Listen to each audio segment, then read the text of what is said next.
Hai guys, jumpa lagi dengan Blossom Official 19. Semoga sobat sehat selalu ya. Episode 7 ini cerita flashback awal mulanya kenapa Ratu dan Raja hubungannya mulai renggang. Alasannya dikarenakan keluarga Hua dan Yubi yang mulai memicu pemberontakan. Sampai pada akhirnya mereka dieksekusi. Karena mereka masih salah satu kerabat dari Ratu. Beberapa klan meminta keluarga Ratu dihukum. Raja juga tidak bisa menolak permintaan mereka, maka dari itu Raja menjaga jarak dengan Ratu di masa lalu walaupun sebenarnya tidak mau. Masih di masa lalu, Elpanso dan Ratu bersama tim prediksi lainnya bermain catur. Elpanso berkata, sewaktu masih kecil kita sering bermain catur, dan aku selalu kalah oleh Ratu. Tetapi kenapa sekarang Ratu kalah terus saat bermain? Apa Anda selalu mengalah karena Raja? Ratu hanya diam sambil memandang Elpanso.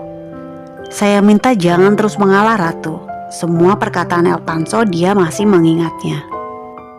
Dan Elpanso masa kini berkata kepada tim prediksinya, coba baca langkah Ratu berikutnya. Pada saat tim prediksi menjalankan dan memecahkan permainan Ratu, Elpanso kaget dan memberikan arahan lagi. Ternyata langkah yang dimainkan Ratu bisa memenangkan semuanya, skakmat. Dan Elpanso teringat sewaktu mereka melakukan pertandingan di masa kecil, Ratu memenangkannya dan berkata Jenderal Skakmat.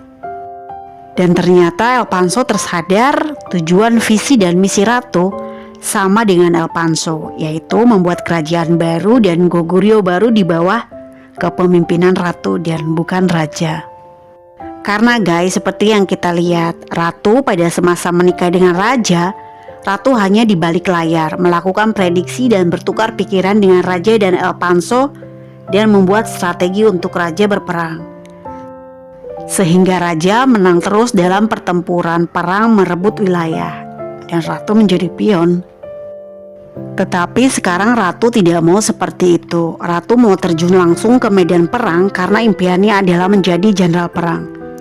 Segala keputusannya ada di tangan Ratu. Makanya mungkin kenapa dia memilih Pangeran Yunwu yang tidak mengerti apa-apa, supaya Ratu tidak bisa dikendalikan oleh suaminya ataupun orang lain.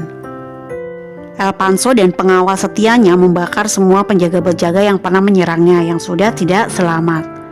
Namun pada saat dibakar, mereka melihat ada api berwarna hijau yang keluar dari tubuh mereka. Kemudian Elpanso flashback pada saat peramal Sabi sudah tidak selamat. Ada sebuah kotak di bajunya dan pas Elpanso membukanya, itu adalah pil-pil yang diberikan ke kakak Ratu dan yang diminum oleh anggota-anggota di kuil timur. Dan juga peramal Sabi memberikannya kepada para penjaga Elpanso.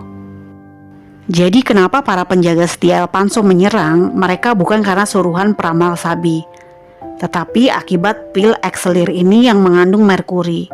Ini yang membuat mereka berhalusinasi dan mengganggu pikiran mereka, makanya mereka menyerang kita. Lalu Elpanso melempar pil tersebut ke api dan langsung berwarna hijau guys. Mereka berkesimpulan pasti ada orang lain yang memproduksi pil ini, dan itu masih misteri. Adegan beralih ke Pangeran Yunwu. Pangeran Yunwu panik dan berkata kenapa lama sekali persiapannya. Karena Ratu berkata kita harus segera berangkat sebelum matahari terbit kepada penasehatnya. Penasehatnya justru menjawab Pangeran apakah benar-benar mau menerima pernikahan kakak ipar dan meninggalkan Tuan Putri di sini.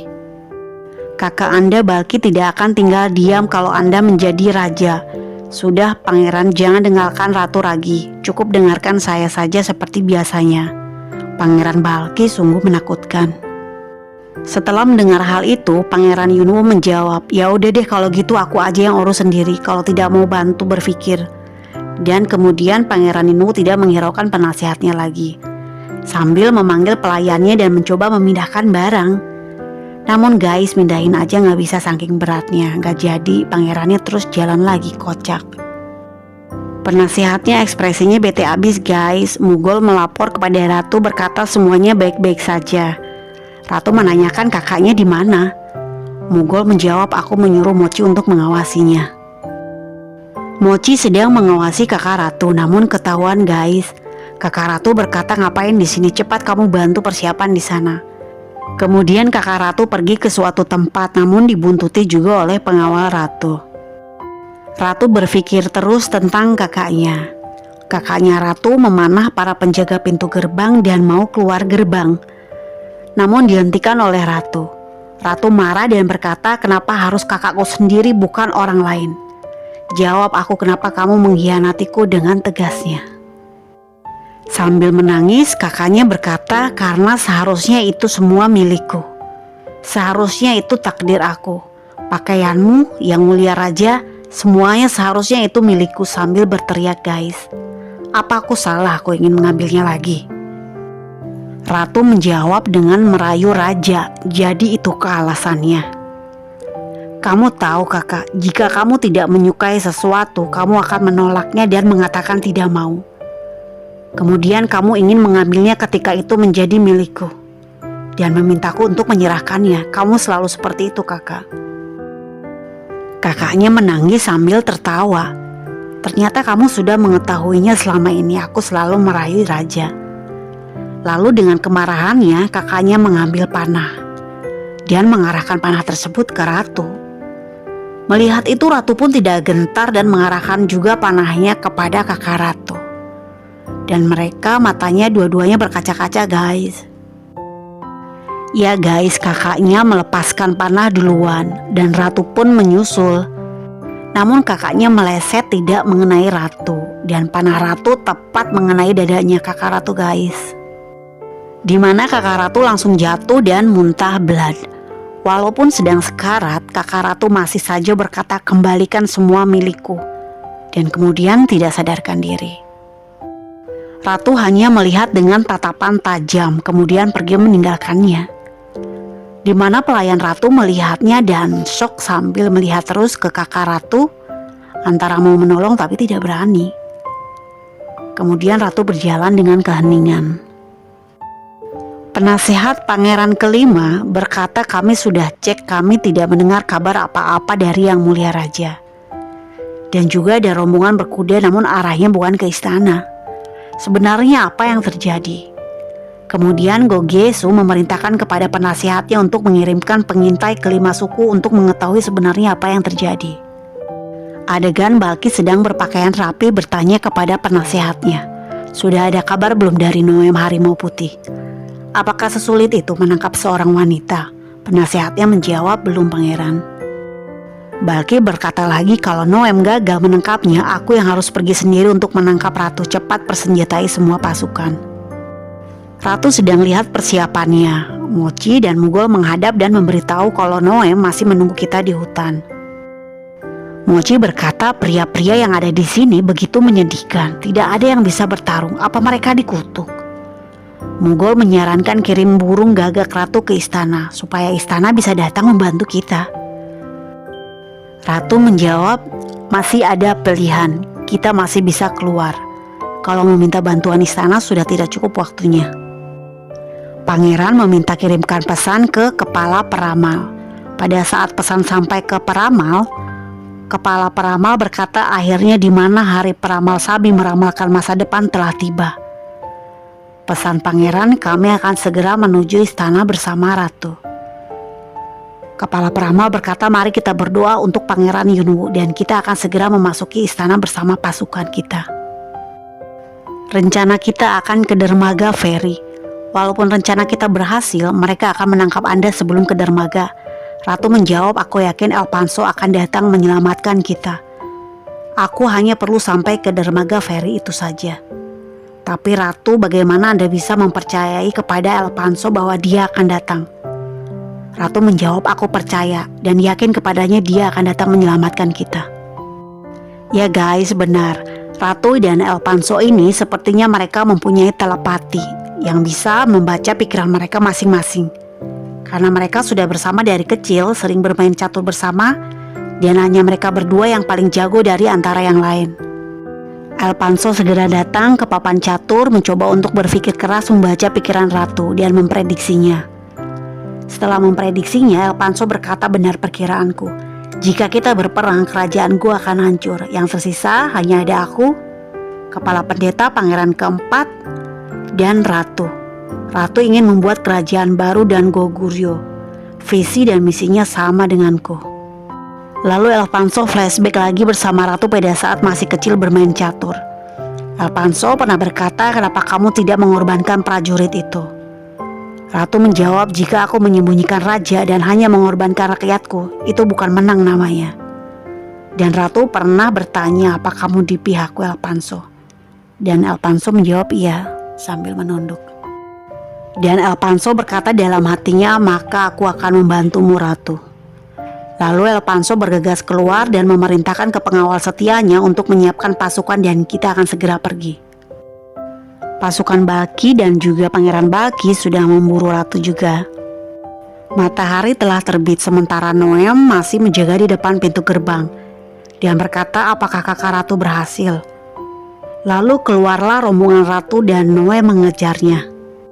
Di dalam pengejaran itu Noem menembaki rombongan Ratu dan berhasil guys. Mereka terjatuh dari kudanya satu persatu. Pangeran dan kemudian Ratu sendiri. Tersisa Mugol yang terus berlari dengan kudanya. Namun pada saat dicek, wanita tersebut ternyata bukan Ratu. Ternyata mereka adalah orang-orang yang berasal dari istana Pangeran Yunwu, hanya sebagai pengalihan. Sedangkan Ratu sendiri menggunakan jalur lain menuju dermaga feri. Dan ini guys, Ratu bersama Mochi dan rombongan pangeran. Noem kesal dan marah karena merasa tertipu. Ratu berkata cepat mereka akan kembali mengejar kita setelah sadar mereka tertipu. Pangeran Yunwu dan penasihatnya saling memandang guys. Dan benar tak lama rombongan Noem datang dan menembaki rombongan Ratu. Hampir dekat guys dan hampir saja Pangeran Yunwu terkena panah. Lalu Mugol bergabung lagi dengan mereka. Mereka semakin dekat dan rombongan Ratu sudah berada di dekat sungai. Namun Mochi pangeran panik berkata di mana dermaganya karena panah hampir saja mengenai mereka terus. Ya guys, dan mereka terkejut semua. Ternyata di belakang tebing sungai banyak panah ratusan berdatangan menuju rombongan Noem.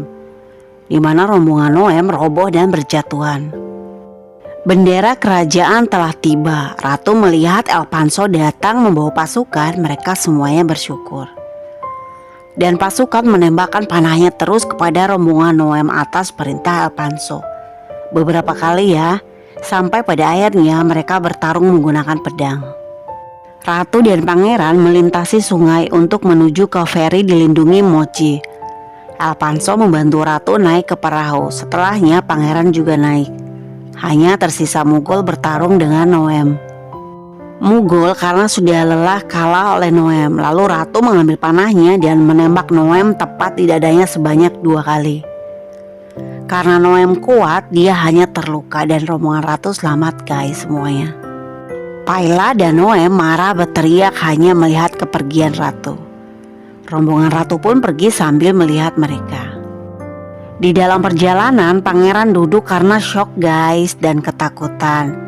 Dan Ratu hanya memandangi pangeran terus memastikan pangeran baik-baik saja. Sedangkan Mochi mengobati pengawal Ratu. Tepat pukul 7 di istana kelima suku sudah datang ke ruangan raja. Ayahnya Ratu dan pengawal dan sekretaris bertanya di mana Alfonso dan Ratu juga belum datang. Kelima suku bertanya pura-pura tidak tahu dengan apa yang terjadi. Lalu prajurit mengumumkan kalau Ratu telah datang. Rombongan Ratu memasuki istana. Kemudian Ratu mengumumkan kepergian raja. Rame guys dan sebagian kaget karena ada beberapa juga memang yang belum tahu. Banyak pertanyaan yang datang bagaimana raja bisa pergi dan siapa pelakunya. Di luar itu justru para ketua berkata lebih penting siapa yang harus naik tahta sekarang. Kami kelima suku akan bermusyawarah. Ratu langsung menjawab, aku sudah memutuskan siapa yang akan menjadi raja dan menyilahkan Pangeran Yunwu masuk. Pangeran Yunwu masuk beserta sekretarisnya dan naik bersama Ratu. Di mana kelima suku memberikan hormat dan tentunya juga kaget. Dan tentu saja klan Heidebu berkata Bakilah yang berhak, Anda tidak berhak menentukan siapa yang menjadi raja. Ratu menjawab lagi, tentu saja aku berhak, aku sudah memutuskan mengangkat Pangeran Yunwu menjadi raja yang sah. Kami akan menikah dengan pernikahan saudara ipar. Mereka kaget dan datanglah Baki memasuki istana sambil berteriak dan berkata, suruh siapa kamu melakukan ini? Dan atas berdasarkan apa? Ratu menjawab pangeran lain tidak boleh berpartisipasi dalam acara ini. Dan semua ini adalah atas keinginan yang mulia raja. Ayahnya ratu langsung nengok ke ratu, guys. Balki berkata, baru pertama kali aku mendengar hal ini. Coba mari kita bertanya ke Elpanso yang mengerti tentang hukum Goguryeo. Siapakah yang berhak menjadi raja? Elpanso menjawab, jika terjadi sesuatu dengan raja, yang berhak adalah pangeran ketiga. Sayangnya juga raja pergi tanpa meninggalkan ahli waris karena tidak adanya keturunan. Tetapi hukum Goguryeo juga menyatakan kalau ratu menikahi adiknya yang lain, maka pangeran yang dinikahinya berhak naik tahta. Pangeran Balki dan yang lainnya terkejut karena mereka berkata di kerajaan Goguryeo belum pernah ada hal seperti ini sebelumnya, walaupun hukum itu ada. Tapi tetap saja ini belum pernah terjadi sebelumnya, dan kalau ini terjadi pun ini adalah pertama kalinya. Balki marah kepada Pangeran Yunwoo sambil mengangkat pedangnya. Pangeran Yunwoo kaget dan mundur ke belakang ratu. Tentu saja Mughal dan pengawal lainnya menghalangi Pangeran Balki. Tidak ada yang boleh menghunuskan pedangnya di sini. Lalu sekretaris Balki mengingatkan pangeran, lebih baik kita pergi sekarang. Sebelum pergi, Balki marah dan berkata, lihat saja aku akan menjadikan tempat ini sebagai medan perang. Setelah Pangeran Balki pergi, ratu mengumumkan secara resmi kepada kelima suku siapa yang menentang akan menjadi pengkhianat. Kalau ini adalah keinginan yang mulia raja, Pangeran Yunwoo sekarang adalah raja dari Goguryeo yang baru. Setelah acara pertemuan selesai, Elpanso bertanya di mana kakak ratu. Karena kami telah menyelidiki dan menemukan bunga bakung dan botolnya ada di kamar kakak ratu. Ratu dan pelayan terdiam, sementara lalu ratu menjawab, kakak ratu tidak selamat oleh harimau putih. Dan benar guys, kakak ratu tubuhnya dibawa oleh Noem harimau putih. Mughal dan Mochi sendiri kaget karena baru tahu setelah ratu berkata itu. Karena pada saat duel tidak ada seorang pun, hanya pengawal ratu yang melihatnya. Lalu ratu datang ke tempat rahasia bunga bakung yang ditanam dan melihat bunganya telah hangus terbakar. Lalu ratu flashback, ternyata yang menanam tanaman itu adalah raja sendiri. Raja menanamnya karena menurutnya bunga itu indah dan warnanya seperti pakaian yang ratu pakai pada saat mereka pertama kali bertemu. Lalu raja membelinya dan tersenyum. Mungkin raja tidak tahu kalau bunga itu beracun dan ada yang menyalahgunakannya, dan itu masih misteri. Ayahnya ratu datang dan bersyukur putrinya telah kembali. Kemudian menceritakan kalau Elpanso menemukan botol yang berisi bunga bakung di kamar kakakmu. Jadi ayah membakarnya, takut kamu difitnah dan juga keluarga kita. Ratu menjawab, pasti orang lain yang melakukannya ayah, bukan kakak. Karena kakak selalu menginginkan gelarku. Jadi tidak mungkin dia melukai raja. Kemudian ayahnya bertanya, di mana kakakmu sekarang? Ratu tidak menjawab, hanya menatap mata ayahnya terus. Dan ayahnya tiba-tiba sedih dan keluar lalu menangis di kamarnya, mengetahui kalau putrinya yang satunya lagi tidak selamat. Sekretaris Balki mencoba menghibur Balki. Tenang saja pangeran, penobatan belum dilakukan, kita masih bisa. Balki berkata lagi, aku akan mengerahkan semua pasukanku untuk menyiapkan ratu dan pasukannya. Pangeran harus mempunyai banyak kekuatan. Balki menjawab lagi, aku akan segera pergi ke Gunung Kumaya, yaitu tempat tinggal putra mahkota pertama ya guys. Sedangkan Elpanso dan keluarga ratu membicarakan masalah Balki. Karena Balki akan memulai perang, kita harus membuat rencana. Mochi memberitahukan ke Pangeran Yunwoo bahwa ratu meminta Anda untuk beristirahat di sini. Pangeran Yunwoo senang sekali dan tersenyum terus saat memasuki kamar itu beserta penasihatnya. Namun guys, ternyata Mochi mengunci kamarnya. Pangeran Yunwoo kaget dan berteriak-teriak. Kasihan guys, gak diajakin rapat. Putra mahkota marah dengan kedatangan Balki dan berkata, berani kamu datang ke sini bersama prajuritmu. Lalu Balki memberitahukan bahwa Gonamu sudah tiada sambil tersenyum. Dan otomatis putra mahkota kaget. Lalu putra mahkota berkata sambil tertawa, siapkan prajurit kita dan persenjatai, kita siap berperang. Lalu ratu memasuki ruangan untuk melakukan pertemuan rapat dan menduduki kursi yang biasa raja duduki. Nah guys, sekian episode 7, ditunggu kelanjutan episode terakhirnya. Bantu like, sub, dan komen ya. Terima kasih.